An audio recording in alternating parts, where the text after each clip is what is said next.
전능하신 하나님 말씀 낭송. 적그리스도를 폭로하다.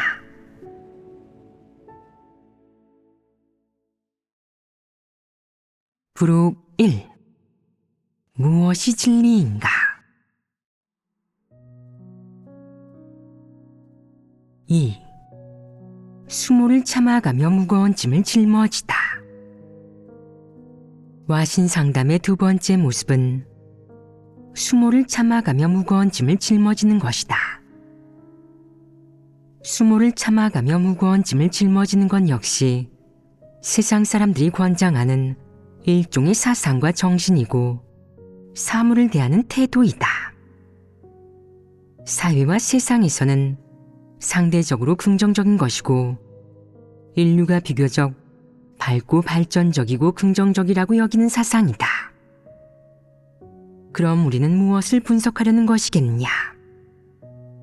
수모를 참아가며 무거운 짐을 짊어지는 것이 뭐가 나쁘겠냐? 왜 그것이 진리가 아니라고 하겠느냐? 그것은 진리와 아예 무관하다. 무관하다는 것은 무엇이겠냐? 진리를 실행하려면 너는 완전히 하나님 말씀의 원칙대로, 하나님의 요구 기준과 세칙대로 해야지 소위 사람의 뜻이 담긴 주장과 정신, 기계와 같은 방식과 방법, 일을 처리하는 태도나 관점을 섞어서는 안 된다. 하나님의 말씀은 진리로 이런 것과 무관하다. 그럼 수모를 참아가며 무거운 짐을 짊어지는 것이 왜 나쁘겠냐? 왜 그것은 진리가 아니라고 하겠느냐? 이는 분석해 볼 만하지 않겠느냐? 우선 이 말의 문자적인 의미를 설명해 보자. 그러면 좀 더 이해하기 쉽다. 수모를 참아가며 무거운 짐을 짊어지는 것은 자신의 책임이나 중책, 혹은 이어받거나 받아들인 사명을 위해 모든 지옥과 고통, 굴욕을 견딜 수 있는 것이다. 이 말의 기본적인 의미는 이럴 것이다. 그럼 보통 어떤 상황이나 배경에서 이 말을 쓰겠느냐? 누가 수모를 참아가며 무거운 짐을 짊어지고 있다고 말한다면 그가 현재 처한 형편은 그의 사명을 완수하여 그가 이루려는 목표를 이룬 것이겠느냐? 그렇지 않습니다. 따라서 보통 수모를 참아가며 무거운 짐을 짊어지고 있다고 말할 때는 어떤 하찮은 사람이 지위나 후광은 아예 없고 권세는 더더욱 없는 배경에 놓이고 이런 배경 아래 자신의 책임과 자신이 완수해야 할 사명까지 짊어지기 위해 기죽지도 타협하지도 포기하지도 않는 것을 가리킨다. 이 역시 일종의 정신이 아니겠느냐? 이런 정신의 핵심은 무엇이겠느냐? 참는 것과 짊어지는 것이다. 참는 것은 인내하거나 견디는 것을 가리키는데 참는 동시에 중책이나 책임을 담당하거나 짊어져야 하고 무사람의 기대에 부응해야 하고 부탁한 사람의 기대를 저버려서도 안 된다. 이는 어떤 정신이겠느냐? 고수하는 것입니다. 그런 뜻도 있지만 그건 가장 기본적이고 얕은 차원의 뜻이다. 또 어떤 게 있겠느냐? 우리 이렇게 분석해보자. 수모를 참는 것에서 수모는 무엇을 가리키겠느냐? 주위 사람이 주는 치욕으로 인해 굴욕당하는 느낌을 받는 것이다. 구체적으로 어떤 행위가 사람에게 치욕을 가져오고 굴욕당하는 느낌을 받게 하겠느냐? 조롱이나 비방, 비아냥거림입니다. 그렇다. 조롱이나 비방, 조소, 농락, 비아냥거림이 그렇다. 그런 무거운 짐을 짊어지는 것에서 무거운 짐은 무엇을 가리키겠느냐? 책임이나 부탁을 가리킵니다. 책임이나 부탁에는 보통 어떤 것들이 있겠느냐? 사명이나 중책이 있는데 여기서 중책은 남이 맡긴 것일 수도 있고 자신이 이루려고 분투하는 목표나 자신이 생각하는 사명일 수도 있다. 사람이 자신이 이어받았다고 생각하는 사명에는 어떤 것들이 있느냐? 출세해서 가문을 빛내는 것입니다. 지위가 높은 사람이 되는 것입니다. 그런 것이 모두 맞다. 그런 것은 기본적으로 사람 자신이 지향하는 것들로 그런 목표를 이루고 실현하기 위해 그는 기존의 환경에서 주위 사람이 그에게 주는 굴욕이나 조롱, 비방, 비아냥거림, 심지어 심한 이론까지 견딜 수 있다. 그럼 그가 이 모든 것을 견디는 동력은 무엇이겠느냐? 예를 들어 어떤 사람은 나중에 대장군이 되기를 지향하는데 그가 권력을 얻기 전 어느 날 지역의 불량배 한 무리가 그에게 치욕을 주며 내가? 장군이 되겠다고? 지금 말 한 필도 없는 내가 어떻게 장군이 되겠다는 거야? 장군이 되려면 먼저 내 가랑이 아래로 기어가라. 라고 말하고 옆에 있던 사람들은 껄껄거린다. 그는 생각한다. 내가 장군이 되려고 하는 게 잘못도 아닌데 저들은 왜 나를 희롱하고 비웃는 거지? 하지만 일단은 능력을 과시하면 안 돼. 오늘 이 상황을 보니 저들 말대로 하지 않으면 얻어맞고 말겠어. 자칫하면 목숨을 잃겠다고. 그러면 난 장군이 못 되잖아? 내 이상을 위해서라면 가랑이 아래로 기어가는 것쯤은 아무것도 아니지. 그래도 나는 여전히 나잖아? 이렇게 생각한 그는 쿵 하고 무릎을 꿇은 뒤 두 손을 땅에 대고 마치 개처럼 그 불량배의 가랑이 아래로 기어간다. 기어갈 때 그의 마음은 칼에 찔리듯 괴롭고 고통스러우며 원망으로 가득 찬다. 그는 속으로 언젠가 내가 정말로 장군이 되면 내 놈을 갈기갈기 찢어 죽이겠어. 라고 생각하지만 겉으로는 남들이 알아차리지 못하도록 참아야 한다. 그가 가랑이 아래로 지나가자 그 무리는 흡족해하며 그를 봐주고 발로 차버린다.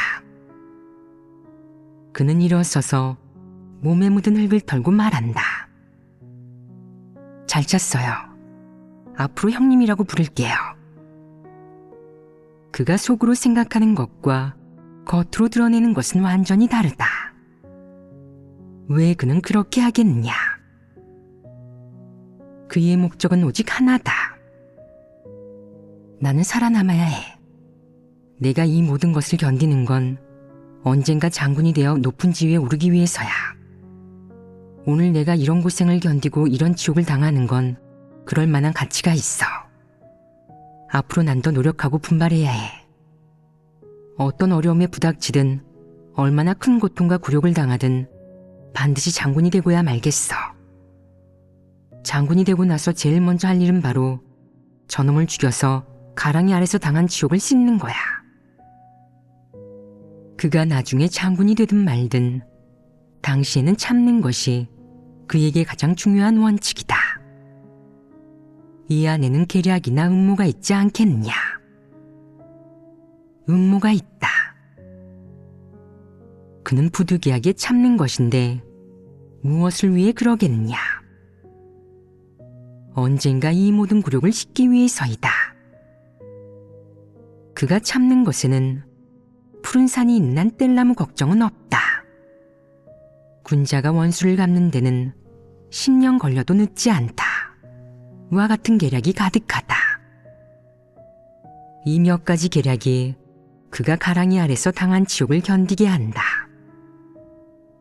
그 이후로 장군이 되려는 그의 욕망은 더욱 커지고 강렬해져서 절대 포기하지 않게 된다. 그럼 그는 무엇을 위해 굴욕과 지옥을 견디겠느냐? 정의의 사업을 지키기 위해서겠느냐? 아니면 진정한 존엄을 지키기 위해서겠느냐? 자신의 야심을 위해서이다. 그럼 이는 긍정적이겠느냐? 아니면 부정적이겠냐? 부정적입니다. 이런 의미에서 보면 여기서 참는 것은 전적으로 개인의 이익과 욕망, 야심이 부추겨서 참는 것이다. 이렇게 참는 것 안에 진리가 있겠느냐? 없습니다. 진리는 없다. 정상 인성은 있겠느냐? 없습니다.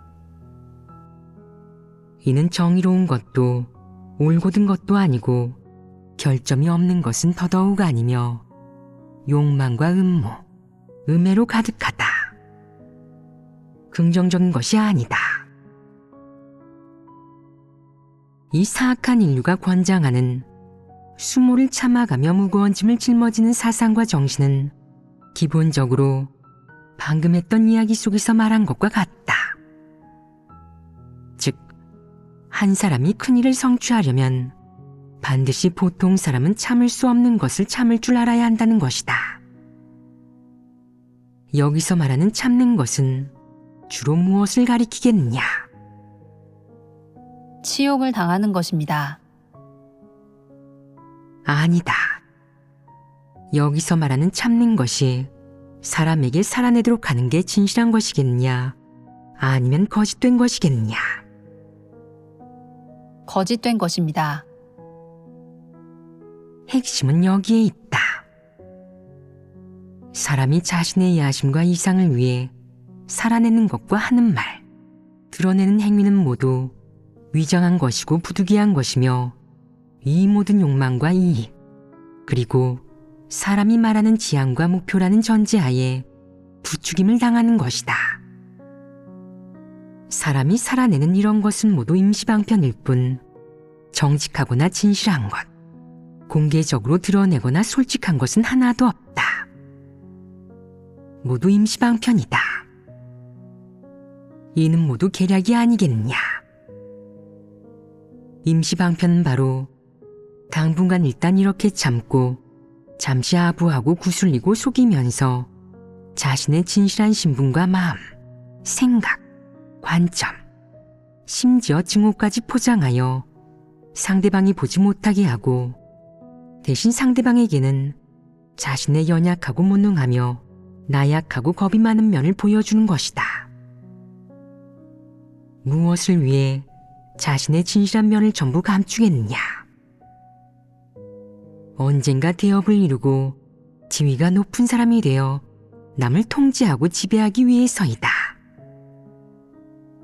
수모를 참아가며 무거운 짐을 짊어지다 라는 말을 실행해내거나 나타낸 것은 어떤 것이겠느냐? 거기에 정직한 태도가 있겠느냐? 자신에 대한 진실한 인식이나 뉘우침이 있겠느냐? 없습니다. 예를 들어 다른 사람이 당신 주제에 장군이 되려는 거야? 라고 하면 그는 생각해보고는 저는 안 돼요. 저는 장군이 되지 않을 거예요. 농담이에요. 라고 말한다. 이게 참말이겠느냐? 아니면 거짓말이겠느냐? 그는 속으로 어떻게 생각하겠느냐? 나 정도는 돼야 장군이 될 수 있지. 그는 속으로는 이렇게 생각하지만 겉으로 이렇게 말하면 되겠느냐? 안 됩니다. 왜 안 되겠느냐? 얻어맞지 않기 위해, 실력을 보존하기 위해 그는 말한다. 그건 농담이에요. 감히 정말로 장군이 되겠다고 생각한 적 없어요. 당신이야말로 대장군 같네요. 당신은 미래의 대원수예요. 장군보다도 더 위라고요. 이게 참말이겠느냐? 참말은 어디에 있겠느냐? 마음속에 있습니다. 그렇다. 마음속에 담아두고 말하지 않는다. 왜 말하지 않겠느냐? 말하면 얻어맞을까봐 두려워 말하지도 드러내지도 않고 아무도 모르게 하여 자신의 실력을 영원히 보존하려는 것이다. 실력을 보존한다는 건 무엇이겠느냐? 자신의 진실한 능력을 남에게 보이지 않고 자신의 진실을 싸매 탄로나지 않게 하여 다른 사람들이 자신을 경계하거나 자신에게 불리해지지 않도록 하는 것이다. 이 역시 와신상담의 진실한 함의가 아니겠느냐? 와신상담하고 수모를 참아가며 무거운 짐을 짊어지고 자신의 목표와 욕망, 증오를 절대 잊어서는 안 되고 남들에게 자신의 실제 모습과 실력을 절대 보여줘서는 안 된다. 일부 능력 있는 사람은 무리 안에서 거의 말을 하지 않고 과묵하며 설사 말을 하더라도 끝맺지 않아서 남들은 그가 대체 무슨 말을 하려는 것인지 도저히 짐작할 수도 알아들을 수도 없다. 말을 왜 저렇게 심오하게 하지? 속마음을 말하는 게 왜 저렇게 어렵지? 어떻게 된 일일까? 라고 생각할 뿐이다. 사실 그가 마음속에 생각이 있더라도 말하지 않는 것은 패괴의 성품이 있기 때문이다. 또 어떤 사람은 이런 식으로 말하지는 않지만 일을 처리할 때 늘 여지를 둔다. 늘 여지를 두는 목적은 무엇이겠느냐? 일부 능력자나 대단한 인물이 보고 나서 질투하여 그를 겨냥하고 해칠까봐 두려운 것이다. 무리 안에서 늘 남을 칭찬하고 남이 훌륭하다고 말하며 누구든 자기보다는 낫다고 하는 사람이 가장 음험하지 않겠느냐? 너는 도저히 그의 속내를 알 수 없다. 겉으로는 별말 안 하는 걸 보고 너는 그 사람이 야심이 없다고 생각하겠지만 사실 너는 틀렸다. 그런 사람 중 일부는 바로 수모를 참아가며 무거운 짐을 짊어지는 사람이다. 이는 마치 영화 속에서 자주 등장하는 이런 장면과 비슷하다. 어떤 사람이 외부에서 자주 선행을 하고 해진 옷을 입으며 무리에서 늘 괴롭힘을 당한다. 이는 그가 사람들 앞에서 보이는 모습이다. 집에 돌아온 뒤 그는 한 밀실에 들어가는데 밀실의 벽에는 지도가 한 장 걸려 있고 지도의 지역의 80%는 이미 그가 보낸 하수인에 의해 감시와 통제를 당하고 있다. 그러나 외부에서 자주 그와 접촉하는 사람은 여전히 그를 괴롭히고 그에게 이런 야심이 있는지 전혀 알지 못한다. 언젠가 지도 위의 모든 지역이 그에 의해 통제되어 그의 목표가 완전히 달성되면 그를 괴롭히던 사람들은 눈이 휘둥그레져서 말한다. 알고 보니 마귀였어요. 저 녀석은 야심도 크네요.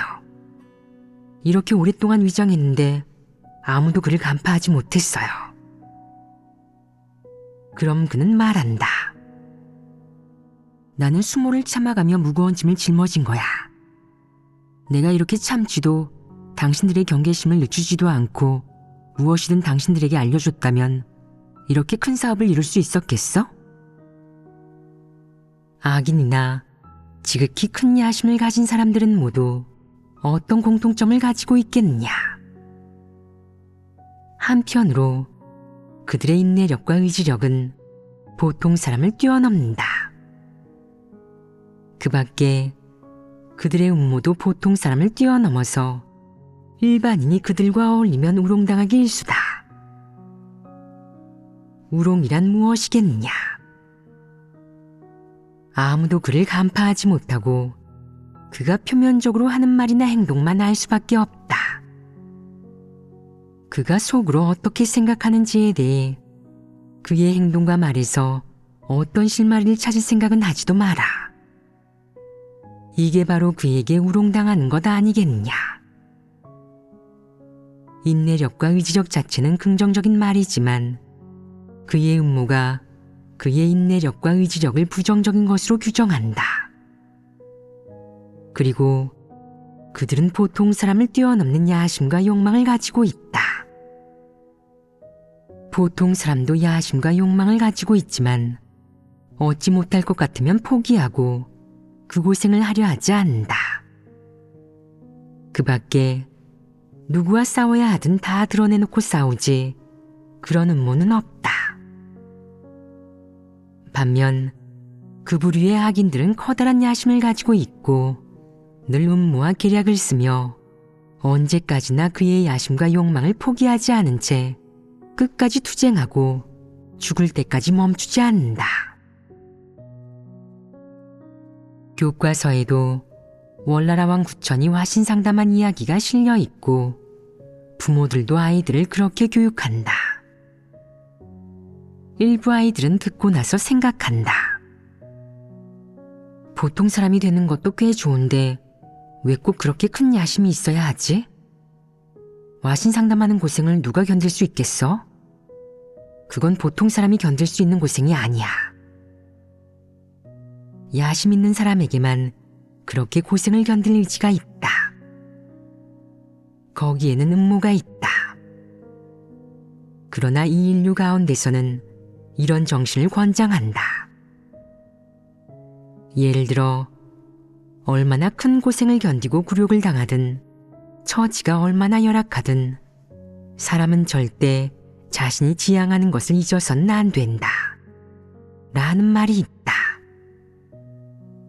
이 사회는 와신상담하는 것이나 수모를 참아가며 무거운 짐을 짊어지는 것과 같은 사상을 권장하여 사람이 자신의 행복과 목표를 위해 분투하도록 채근하고 격려하는데 왜 우리는 그것이 잘못됐다고 비판하겠느냐? 인류 전체가 모두 사탄에 의해 폐괴됐다. 인류 가운데 목표가 진리나 올바른 방향을 향하고 있는 사람이 한 명이라도 있겠느냐? 없습니다. 따라서 인류가 와신상담하고 수모를 참아가며 무거운 짐을 짊어질수록 사탄 세력은 더욱 날뛰고 이 인류의 투쟁과 학살은 더욱 많아지며 인류는 점점 더 사악해지고 사회도 갈수록 암담해진다.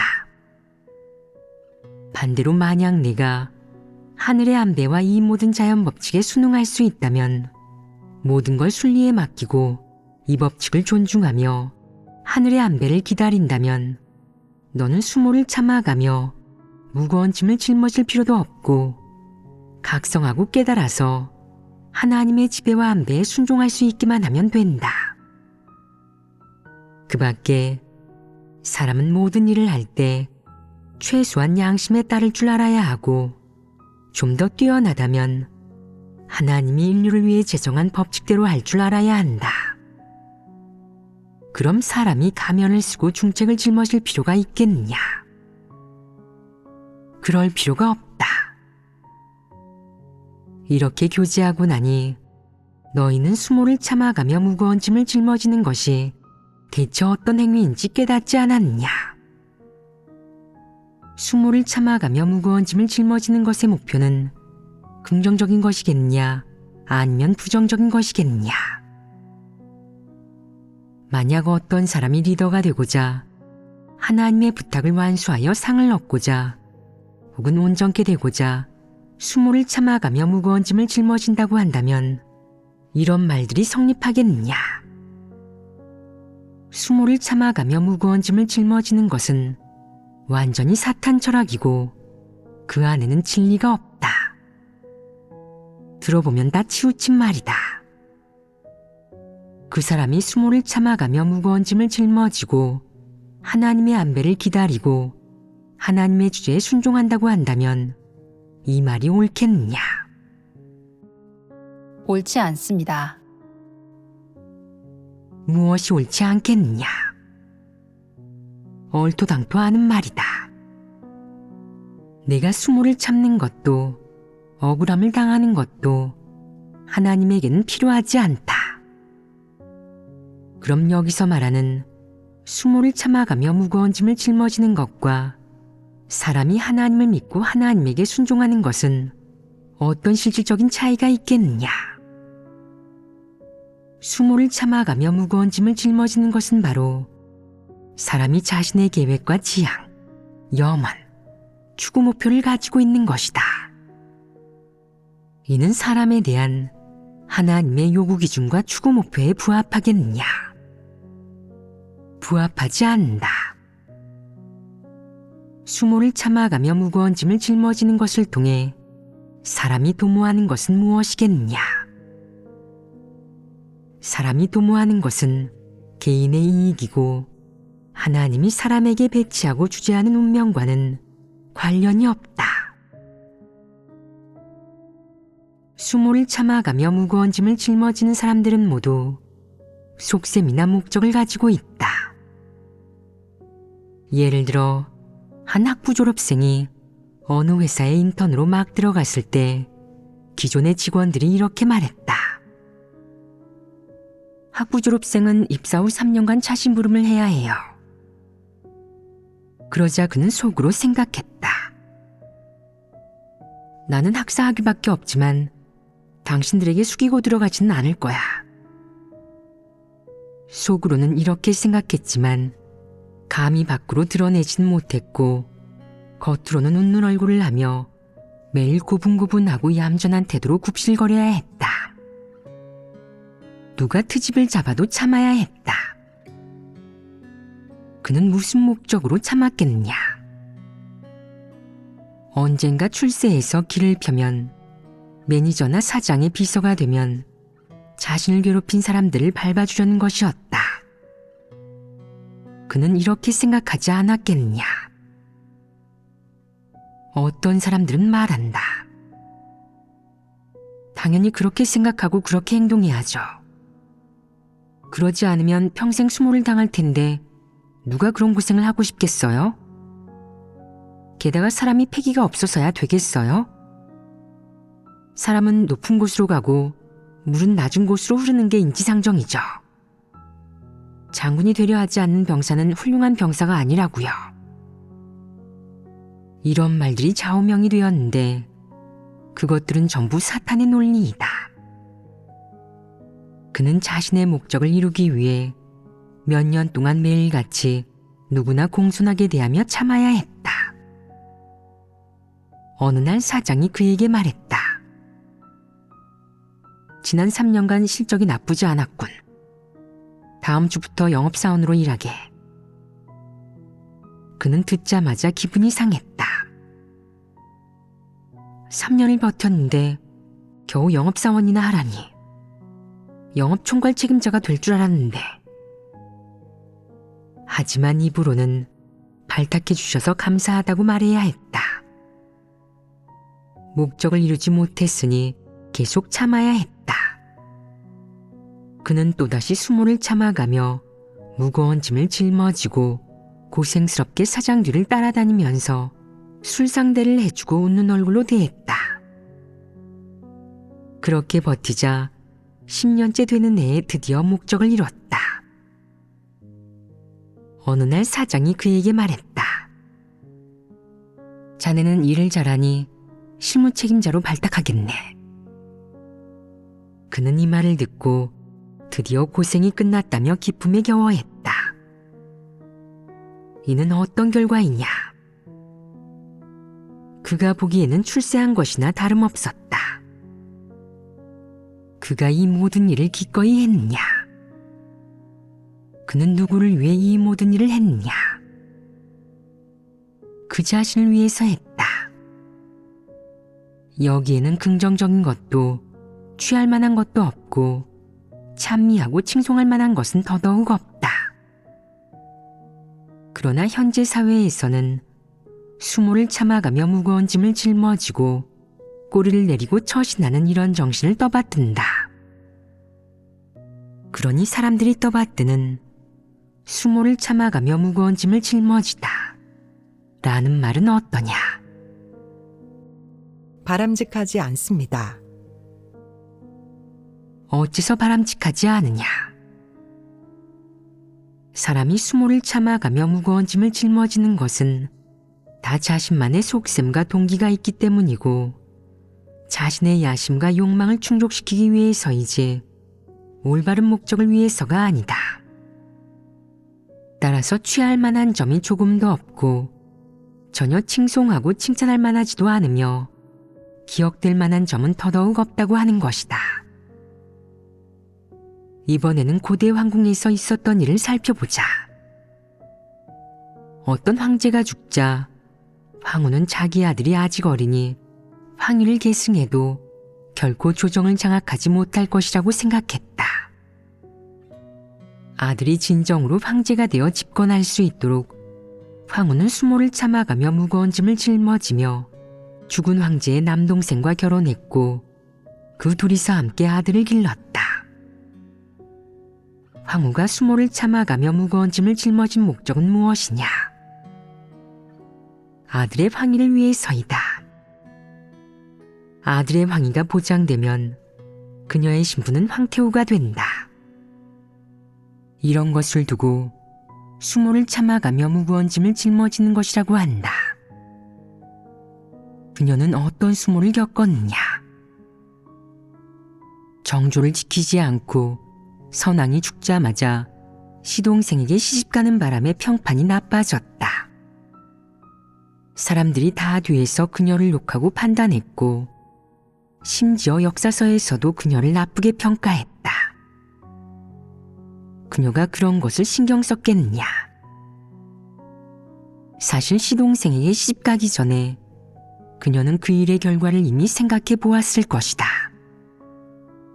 그런데도 왜 그렇게 했겠느냐? 아들의 황위와 자신의 황태후 지위를 지키기 위해서 그녀는 그런 오명을 감수하고 기꺼이 그런 고생을 견딘 것이다. 이게 바로 수모를 참아가며 무거운 짐을 짊어지는 것이다. 그녀는 그 모든 굴욕을 견딤으로써 무엇을 얻었느냐? 더 큰 이익을 얻었다. 그게 바로 그녀가 수모를 참아가며 무거운 짐을 짊어진 목적이다. 그녀가 더 큰 이익을 얻는 순간 그 모든 오명은 별것도 아니게 된다. 그녀는 그 오명으로써 자신과 아들의 권세와 지위를 얻었다. 그렇다면 그렇게 수모를 참아가며 무거운 짐을 짊어진 것은 긍정적인 것이냐 아니면 부정적인 것이냐? 만약 그녀의 행만 본다면 그녀는 자신을 버릴 줄 알았고 그녀가 겪은 굴욕과 고생은 그녀의 아들이 보기에는 사심없는 측면이 있다. 그래서 사람들은 그녀를 칭송하며 너무도 위대한 어머니예요 라고 말해야 한다. 그러나 그녀의 욕망과 야심, 진정한 목적을 본다면 사람들은 그녀를 욕해야 하고 그녀의 행동은 비판받아야 마땅하다. 하나님을 믿는 사람이 수모를 참아가며 무거운 짐을 짊어질 필요가 있겠느냐? 사람이 하나님의 말씀을 받아들이고 심판과 형벌, 책망과 훈계, 시련과 연단, 심지어 하나님의 저주와 사람에 대한 하나님의 정죄를 받아들인다면 수모를 참아가며 무거운 짐을 짊어질 필요가 있겠느냐? 그럴 필요 없습니다. 이는 확실하다. 수모를 참아가며 무거운 짐을 짊어지다 라는 말은 하나님을 믿는 사람에게 적용하면 전혀 성립하지 않고 정죄된다. 이 말을 여기에 적용하면 왜 옳지 않겠느냐? 이런 행위를 여기에 적용하면 옳지 않다는 것을 어떻게 증명하겠느냐? 단지 말로만, 도리적으로만 이 말이 옳지 않다고 인정해서도 안 되고 여기에 관련된 진리가 무엇인지 알아야 한다. 예전에 너는 하나님의 온전케 함이나 구원을 받아들이려면 수모를 참아가며 무거운 짐을 짊어지고 와신상담하는 법을 익혀야 하고 월나라 왕 구천의 정신을 배워야 하며 실패를 입에 올리지 말아야 한다고 생각했다. 이는 그야말로 얼간이이고 진리에 대한 이해 능력이 없는 것이다. 이제 내가 이렇게 교제했으니 너는 이 말은 형편없는데 난 예전에 늘 이 말을 썼어. 난 왜 그렇게 멍청했을까? 라고 생각하며 자신이 진리를 깨닫지 못하고 이해 능력이 떨어진다는 것을 알아차릴 것이다. 너는 이 말의 어느 부분이 옳지 않은지 깨달아야 한다. 어느 부분이 옳지 않은지 정말로 깨달으면 너는 이 말을 철저히 이해한 것이다. 내가 이 말을 절반만 간파한다면 부정적인 그 절반만 간파하고 사람이 긍정적이고 적극적이라고 생각하는 측면은 간파하지 못했다면 아직 진리를 깨닫지 못한 것이다. 내가 방금 교제한 것을 듣고 나니 너희는 나의 이 방식대로 이런 일들을 해부하고 분석할 수 있지 않겠느냐? 왜 하나님 집에서는 수모를 참아가며 무거운 짐을 짊어지는 행동 방식이 필요하지 않겠느냐? 왜 이런 행동 방식과 정신은 하나님 집에서는 정죄되고 진리에 부합하지 않는다고 하겠느냐? 제가 이해한 바로는 하나님 집에서 하나님 말씀의 심판과 형벌을 받아들이는 것, 심지어 교체되거나 정죄되는 것은 결코 굴욕을 당하는 일이 아니라 사람을 구원하는 하나님의 사역 방식이고 우리가 진리 추구의 바른 길에 오르도록 이끌기 위한 것입니다. 이는 수모를 참아가며 무거운 짐을 짊어지는 것과 전혀 관련이 없습니다. 사람이 만약 올바르게 이해한다면 이것이 하나님의 사랑이고 하나님의 높여주심이라는 것, 하나님의 심판과 형벌을 받아들이는 것이 하나님께서 지극하게 보살펴주시고 지켜주시고 사람을 구원하고 계시는 것임을 알 수 있습니다. 이 말이 옳으냐? 만약 심판과 형벌이라는 일을 간파하지 못하면 마음에 반발심과 불평이 생기고 사탄 철학인 수모를 참아가며 무거운 짐을 짊어지다 라는 말을 실행하면서 속으로는 아이고, 난 수모를 참아가며 무거운 짐을 짊어져야 해. 월나라 왕 구천의 정신을 배워야 한다고 라고 생각할 것이다. 그러고는 자신의 책상 위에 수모를 참아가며 무거운 짐을 짊어지다 라는 말을 새겨서 자신을 채찍질하고 격려하며 자신의 좌우명으로 삼을 것이다. 이러면 골치 아프지 않겠느냐? 물론 오늘 이렇게 교제하고 나면 너희는 절대 이렇게 하지 않을 것이다. 하지만 너희는 또 다른 말을, 예를 들어 내가 아직 분석한 적 없는 재능을 감추고 때를 기다린다 라는 말을 좌우명으로 삼지 않겠느냐? 이는 같은 성질이 아니겠느냐? 이런 것들은 모두 중국의 전통 문화에 속한다. 이런 것들은 사탄의 독소가 아니겠느냐? 모두 사탄의 독소이고 사탄의 처세 철학에 속한다. 예전에 중국의 여러 교회에서 사역할 때 막 사역을 시작하던 시기에 하나님 집에서 일부 형제자매에게 소양과 지식을 학습하도록 안배했다. 당시 어떤 상황이었겠느냐? 나이가 많은 사람도 있었고 비교적 외진 지역에 사는 사람도 있었는데 이들은 교육 수준이 상대적으로 낮았고 아는 글자도 적었다. 예를 들어 하나님이 말씀에서 언급하는 자질이 떨어진다, 하나님의 성품, 하나님의 뜻 등과 같은 고정적인 용어를 그들은 이해하지 못했고 무슨 뜻인지 알지 못했다. 나중에 하나님 집에서 형제자매에게 여유 시간에 소양과 지식을 학습해도 된다고 알려줬다. 최소한 일부 고정적인 구절이나 용어 혹은 명사가 무슨 뜻인지는 알아야 한다. 그러지 않으면 하나님의 말씀을 읽을 때 글자나 단어 자체의 뜻도 이해하지 못할 텐데 어떻게 하나님의 말씀을 깨달을 수 있겠느냐? 하나님의 말씀을 깨닫지 못한다면 어떻게 진리를 실행하겠느냐. 그 뒤로 형제자매는 공들여 공부하기 시작했다. 이는 좋은 일이었지만 일부 치우친 사람은 빈틈을 파고들었다.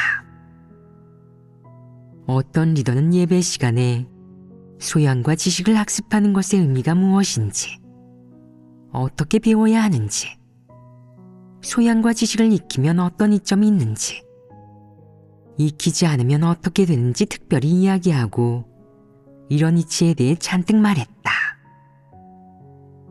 이런 것은 진리가 아니니 너무 많이 말할 필요가 없다.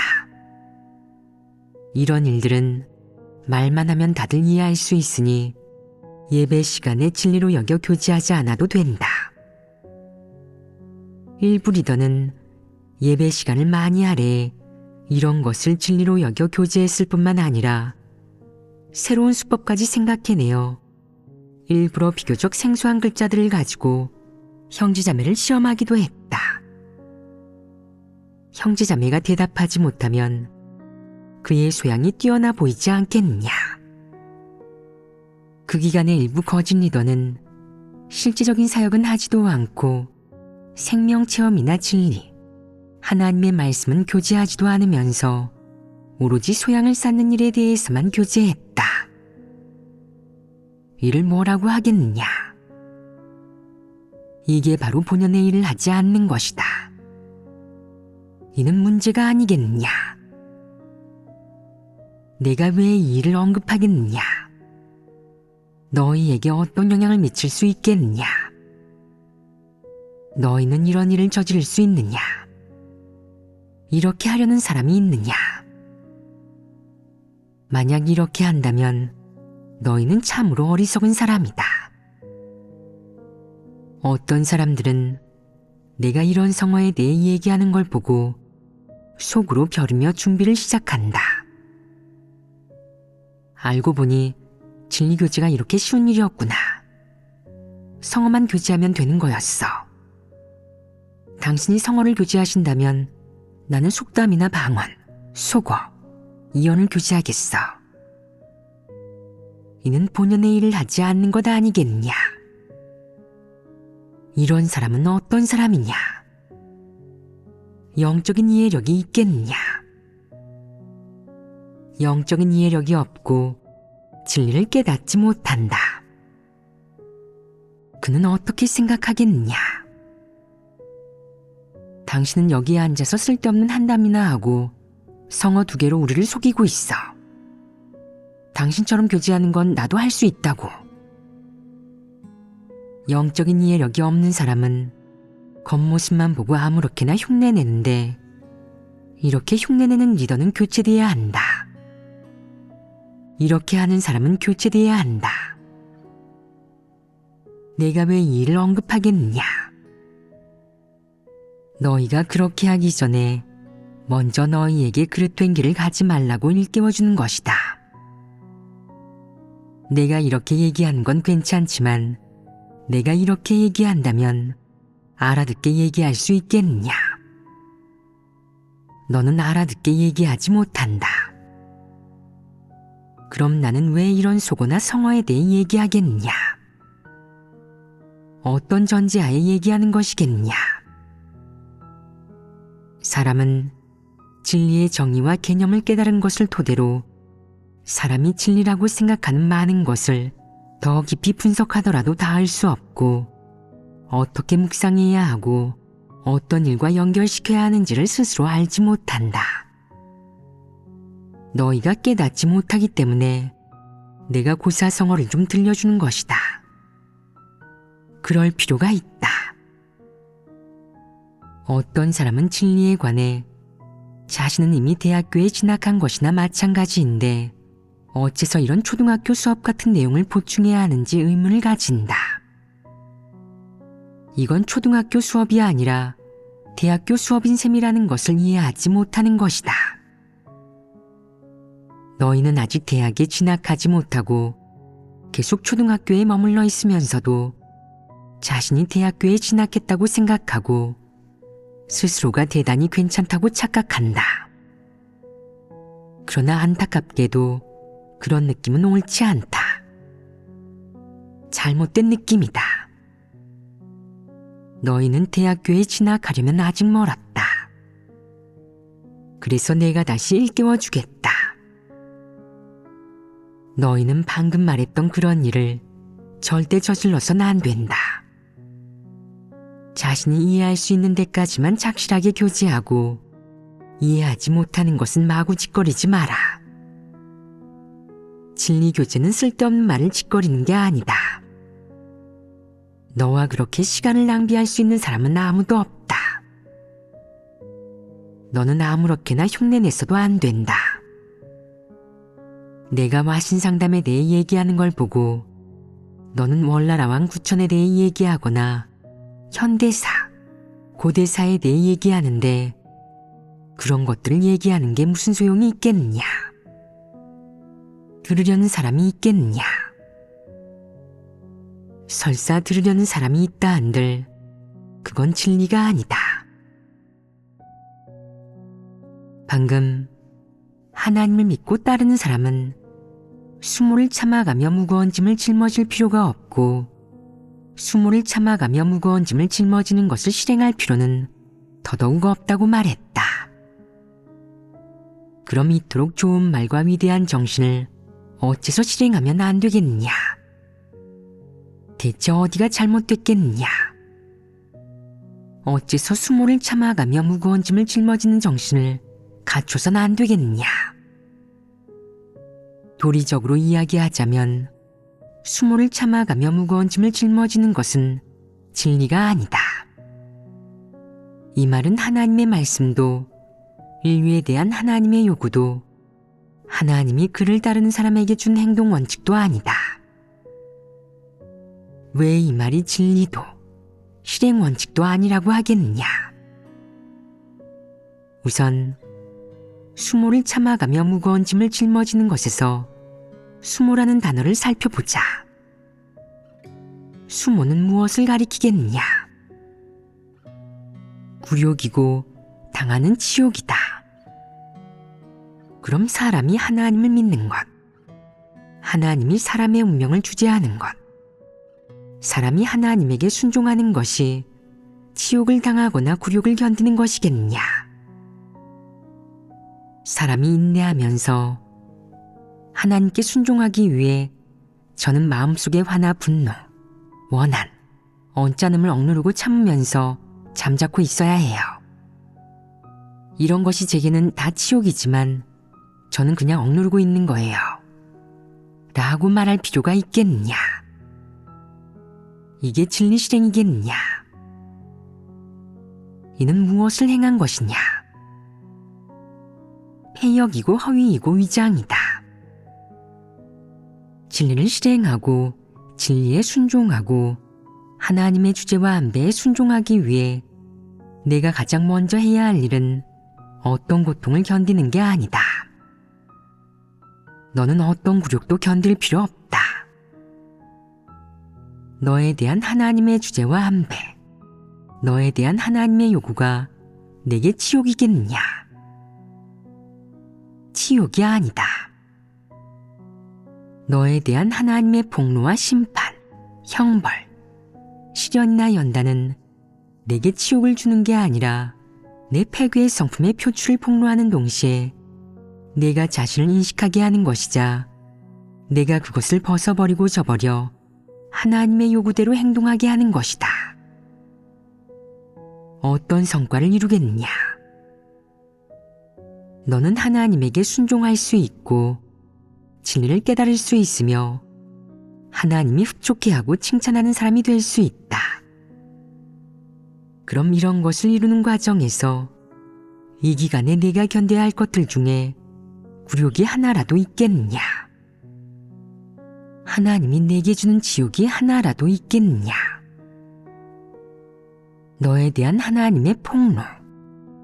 예를 들어 하나님이 폭로하는 너의 교만함과 사악함, 간사함, 강팍함 혹은 흉악함 중 사실이 아닌 게 하나라도 있겠느냐? 전부 다 사실이다. 하나님이 너를 폭로하거나 내게 하는 말씀은 어떤 방식이든 전부 다 사실이다. 사람이 인식할 수 있든 없든, 사람이 얼마나 이해하고 받아들일 수 있든, 그런 것은 모두 사실이지 없는 사실을 꾸며내거나 허풍을 치는 게 아니며 너를 모함하는 것은 더더욱 아니다. 그럼 내게 치욕을 주는 것이겠냐? 내게 치욕을 주는 게 아닐 뿐 아니라 오히려 내게 일러주는 것이다. 내가 악인의 길을 걷지 않고 사탄을 따르지 않고 인생의 바른 길을 걸을 수 있도록 주의를 주는 것으로 내게 미치는 영향과 이루는 성과는 긍정적이다. 하나님이 이렇게 행하는 성질은 완전히 정당한 것이고 너를 구원하기 위한 것으로 전적으로 진리에 부합한다. 이는 사람이 마땅히 받아야 하는 고통이자 폐괴의 성품을 벗어버리고 하나님의 마음을 만족케 하기 위해 진정한 피조물이 되기 위해 받아야 하는 고통이다. 사람이 가져야 할 태도는 적극적으로 이런 고통을 받아들이는 것이지 굴욕적으로 견디는 게 아니다. 이런 고통은 치욕도 풍자도 비방도 아니고 하나님의 희롱은 더더욱 아니며 전부 사람이 폐괴의 성품을 가지고 있고 하나님을 거역하며 진리를 사랑하지 않기 때문에 생겨난 것이다. 하나님의 말씀과 사람에 대한 하나님의 요구로 인해 사람에게 이런 고통이 생겨났다. 그럼 이런 고통 안에 하나님이 일부러 별도로 사람에게 가하는 것이나 사람이 받아서는 안 될 고통이 하나라도 있겠느냐? 하나도 없다. 오히려 이런 고통을 적게 받으면 사람은 폐괴의 성품을 벗어버릴 수 없다. 사람의 패역한 성품이 얼마나 심각하든 하나님이 사람의 폐괴의 성품을 폭로하는 것을 사람이 얼마나 인정하고 받아들일 수 있든 결국 하나님이 사람에게 가져다 주는 것은 치욕이 아니다. 사람이 받는 것도 굴욕이 아니라 사람이 마땅히 받아야 하는 것이자 사탄에 의해 깊이 폐괴된 사람이 마땅히 받아야 하는 고통이다. 사람은 이런 고통을 받아야 한다. 왜 받아야 한다고 하겠느냐? 사람이 하나님을 몹시 심하게 거역하고 사탄이 되었기 때문에 이런 폐괴의 성품을 벗어버리고 하나님의 구원을 받아들이려면 이 고통을 받아야 한다. 이는 당연한 것이다. 이는 사람이 반드시 거쳐야 할 과정이고 반드시 견뎌야 하는 고통이지 하나님이 사람에게 가한 게 아니다. 이는 찬물을 마시면 배가 불편한 것과 마찬가지다. 누구를 원망하겠느냐? 찬물을 원망하겠느냐? 이 고통은 누가 내게 가한 것이냐? 너 자신이 초래한 것이다. 사람이 감당해야 하는 이 결과와 과정은 모두 사람이 스스로 초래한 것이므로 결코 굴욕이나 치욕을 당한다고 말할 수 없다. 어떤 사람은 이렇게 이해하지 않는다. 그는 진리를 받아들이지 않고 뭐라고 생각하겠느냐? 하나님 집에서 리더를 맡으라고 나를 발탁하길래 기뻐하면서 리더를 맡았는데 제대로 사역하지 않고 잘못을 범했다는 이유로 나를 다시 교체할 줄은 생각도 못했어. 난 뭐가 된 거지? 내게 아직 인격이나 존엄이 있나? 내게 아직 사람으로서의 자유가 조금이라도 있나? 내게 아직 자주권이 있나? 그는 사람이 이렇게 선택권 없이 하나님의 지배와 안배에 순종해서는 안 된다고. 만약 사람이 절대적으로 순종하면 그건 바보이고 존엄이 없는 사람이라고. 그러면 사람이 너무도 나약하고 억울하게 사는 거라고 생각한다. 그래서 이런 사람은 사람이 심판과 형벌, 책망과 훈계를 받아들이면 치욕을 당할 것이라고 생각한다. 남 밑에서는 눈치를 살펴라. 라는 속담처럼 말이다. 보아라. 사탄 철학이 또 등장했다.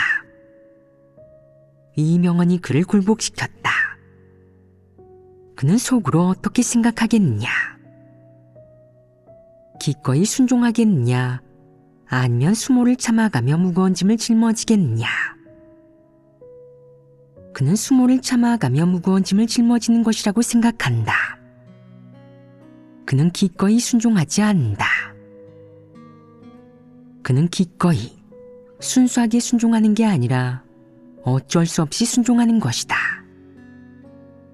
따라서 이런 어쩔 수 없음이 그에게는 일종의 치욕이다.